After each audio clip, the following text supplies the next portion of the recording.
नमस्कार मंडळी, मी Babanrao Patil. Flying movement उडता उडता हे आपल्या यूट्यूब चॅनलमध्ये मी सर्वांचं मनपूर्वक स्वागत करतो. गेल्या एपिसोडमध्ये नितीन दादाने गझल आपल्याला ऐकवली. आज तो वेगळ्या पद्धतीची कविता सादर करणार आहे. हा कार्यक्रम शूट करण्यापूर्वी मी दादांशी जरा चर्चा चालली होती की बाबा आता पुढे काय, पुढची कुठली कविता.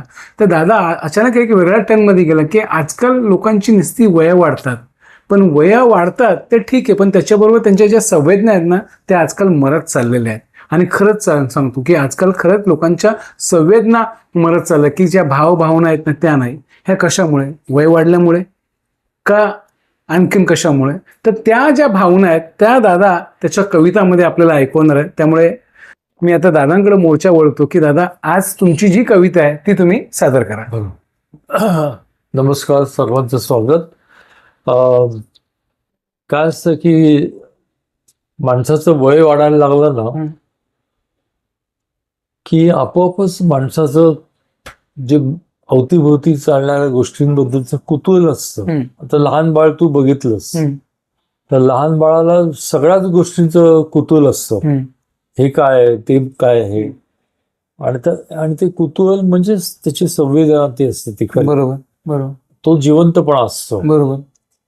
परंतु माणूस जसा मोठा होत जातो अर्थातच कामाचा व्याप वाढतो, इतर अनेक गोष्टी असतात आणि त्याच्यात तो या अवतीभोवतीच्या गोष्टींबद्दलचं कुतूहल हरवून बसतो. इव्हन मी माझी गोष्ट सांगतो की मी कित्येक दिवसात चंद्र बघितलेला नाहीये वरती. अरे क्या बात आहे. रामाने लहानपणी चंद्रासाठी हट्ट केला होता. ते लहानपण असतं, पण पुढे असा हट्ट त्यांनी केला असं मला वाटत नाही. ते प्रत्येकाच्या बाबतीत होतं असं. बरोबर. तर या वयाबद्दल आणि या संवेदनेबद्दल मला कविता सुचली. आणि यावेळेस आम्ही ऍक्च्युली शिवाजी पार्कला राहायचो ते पहिल्यांदाच साहित्य सहवास मध्ये आलो होतो. नव्या जागेत नव्या गोष्टींमुळे कुतूहल वाढतं. बरोबर. त्यामुळे असं म्हणतात पण की म्हातारपणी किंवा वय वाढल्यावर माणसाने कुठली नवीन गोष्ट करावी. बरोबर. की त्याचं ते जिवंत माणूस अधिक जिवंत राहतो. आणि ते कुतूहल जे असतं ना आयुष्याबद्दल ते जागृत राहतं आणि त्याच्यामुळे माणसाला जिवंतपणा येतो. तर या संदर्भातली ही कविता आहे. त्या कवितेचं नाव आहे वय. आणि मी ती साहित्य मध्ये राहायला आलो म्हणजे सुमारे 70-72च्या सुमारासची ही कविता. मी 12-13 वर्षांचा असेल. बरोबर. त्यावेळेस लिहिलेली असावी कविता. साधारण या कवितेला एक 47-48 वर्ष झाले असतील. बरेच वर्ष आले, पण ते आजही मला वाटतं लागू पडते. म्हणून मला ती कविता आवडते, म्हणून मी ती वाचतोय. तुम्हालाही ती आवडेल. नक्की. स्वागत आहे. कवितेचं नाव आहे वय. पहाटेला सुगंध यायचा लहानपणी. पहाटेला सुगंध असतो ना, आपल्याला लक्षात येत नाही तो हल्ली. पहाटेलाही सुगंध यायचा लहानपणी, आम्ही वांद्र्याच्या नव्या जागेत राहायला आलो त्यावेळी. बाजूच्या खाडीचाही उग्र मातकट वास घुमत राहायचा दिवसभर. तुमच्या घराच्या बाजूला खाडी होती, हिरवीगार निळं पाणी, आकाश, आणि पलीकडे सायनचे डोंगर होते. म्हणजे आता मध्ये BKCचं सिमेंट कॉन्क्रीट आहे तसं काही नव्हतं. बरोबर. म्हणून पहाटेलाही सुगंध यायचा लहानपणी, आम्ही वांद्र्याच्या नव्या जागेत राहायला आलो त्यावेळी. बाजूच्या खाडीचाही उग्र मातकट वास घुमत राहायचा दिवसभर. सायनच्या डोंगरांपलीकडून उगवणारा सूर्याचा तांबूस सोनेरी गोळाही पाहायचो आम्ही रोज खिडकीतून.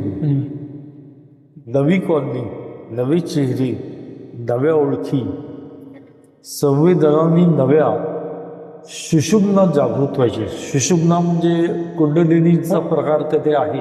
नाही, त्यात खोलात जाऊ नये. सूर्यनाडी चंद्रनाडी ज्या दोन्ही नाड्या चालतात त्याला सुषुम्ना नाडी. अच्छा. तर म्हणजे थोडक्यात तो अध्यात्माशी संबंधित आहे, पण इथे मी कवितेपुरतं घेतलेलं ते. तर ह्या निव्वळ संवेदनानेच नव्या सुषुम्ना जागृत व्हायची.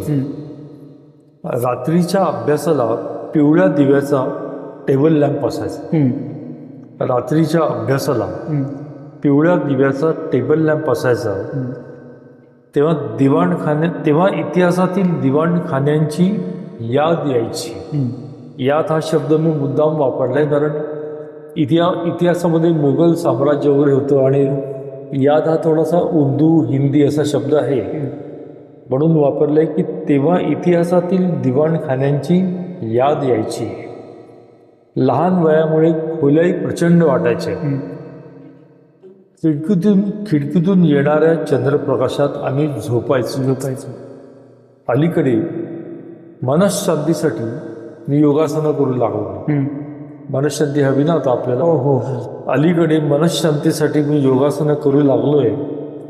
पहाटेच्या नीरव शांततेत योगा करताना आठवू लागतो तो स्पर्श, तो सुगंध, ती नवी ओळख, ती हुरहुर, हे सर्व आठवतं. आणि ते वय आठवतं. किशोर कुमारचं एक गाणं आहे, कोई लौटा दे मुझे बीते हुए दिन. हे परत न येणारी ही वेळ असते. पण ते वय आठवतं ज्यावेळी सृष्टीचे रंग, रूप, गंध, स्पर्श यांच्यातील सूक्ष्म भेद कुठलेही योग न करता अगदी सहजपणे जाणवायचे. ते अगदी सहज. अशी एक कविता आहे.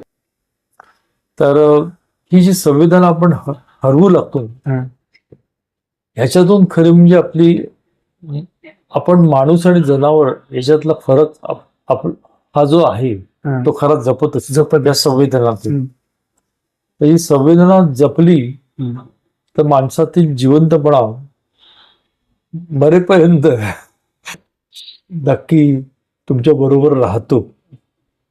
तर थोडं नव्याने जगायला पाहिजे. प्रत्येक गोष्ट नव्याने कुतूहलाने बघायला शिकायला पाहिजे एवढंच मला वाटतं. म्हणजे नितीन दादा तो बोलला ते काही चुकीचं बोलला नाही, तो अगदी शब्दशः खरा बोलावा. आणि आपल्या साधू संतांनी पण सांगितले की लहानपण देगा देवा.